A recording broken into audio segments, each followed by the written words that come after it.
Hi అందరికీ.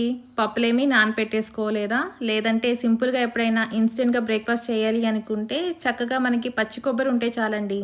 ఇన్‌స్టెంట్‌గా అప్పటికప్పుడు చక్కగా మనం ఇలాంటి దోసల్ని ప్రిపేర్ చేసుకోవచ్చు. చాలా చాలా టేస్టీగా ఉంటుంది. సింపుల్‌గా అయిపోతుంది. దీన్ని మనం కొబ్బరి చట్నీతో సర్వ్ చేసుకున్నారంటే టేస్ట్ అనేది అద్దిరిపోద్దండి.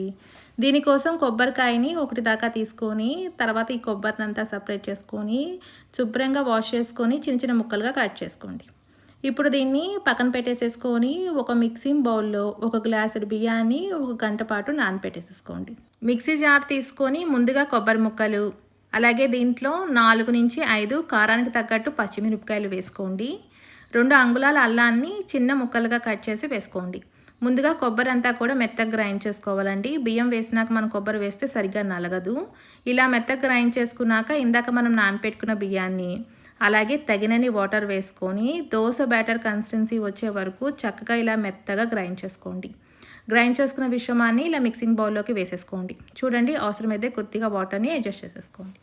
కన్సిస్టెన్సీ మనకి ఈ విధంగా ఉండేటట్టు చూసుకోండి. మరీ పల్చగా ఉండకూడదు, అలా అని మరీ గట్టిగా ఉండకూడదు. కరెక్ట్గా మనకి దోసలో మనం వేసుకుంటే బ్యాటర్ ఎలా ఉంటుందో అలాగే ఉంటే సరిపోతుంది. దీంట్లోనే టేస్ట్‌కి తగినంత సాల్ట్ వేసుకోండి. అవసరమైతే కొద్దిగా బేకింగ్ సోడా వేసుకోండి. బేకింగ్ సోడా అనేది పూర్తిగా ఆప్షనల్ మాత్రమే అండి. వీటిని మనం అప్పటికప్పుడు వేసేసుకోవచ్చు. ఈ దోసల్లోకి కొబ్బరి చట్నీ ఉంటే టేస్ట్ అనేది చాలా చాలా బాగుంటుందండి. వీడియో కావాలనుకున్న వాళ్ళు నాకు కామెంట్ రూపాన్ని తెలియచేయండి. కొబ్బరి చట్నీ రెసిపీ కూడా నేను తయారు చేస్తాను. ఇప్పుడు దీన్ని పక్కన పెట్టేసేసుకొని దోస పెనాన్ని పెట్టేసేసుకోండి. దోస పెనం అనేది ముందుగా హై ఫ్లేమ్లో బాగా హీట్ అయ్యాక చక్కగా మనం దోసల్ని కొంచెం మందంగానే సెట్ దోసలా వేసేసుకోండి.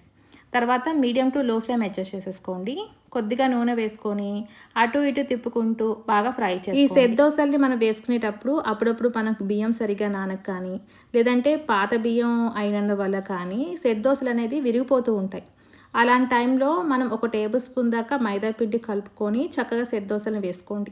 అప్పుడు మనకి పర్ఫెక్ట్గా వస్తాయండి. చక్కగా వీటిని వేడివేడిగా సర్వ్ చేసుకున్నారంటే చాలా చాలా బాగుంటాయి. ఇంకెందుకు ఆలస్యం, కొబ్బరి చట్నీతో సర్వ్ చేసుకుందామా? టేస్ట్ అయితే అద్దరిపోద్దండి.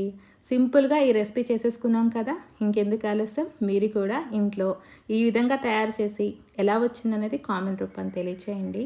మరెన్నో టేస్ట్ అండ్ క్విక్ రెసిపీస్ కోసం నా ఛానల్ని చూస్తూ ఉండండి. నచ్చితే కనుక ఒక లైక్ చేసి సబ్స్క్రైబ్ చేసి షేర్ చేయండి. And thank you for watching.